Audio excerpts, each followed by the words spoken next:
There are currently studying grade 5 at Asa Academy Society, and the topic of my song is Phul Thuke Rani. कहाँ थियो फूल की Wait.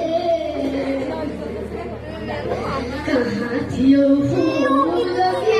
फूल थुके रानी फूल थुके रानी फूल थुके रानी फूल थुके रानी फूल थुके रानी कहाँ थियो फूल की फूल थुके रानी कहाँ थियो फूल की फूल थुके रानी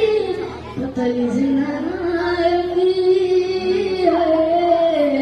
पतली नारंगी कटकै मन खानी कटकै मन खानी लुना कटकै मन खानी लुना कटकै मन खानी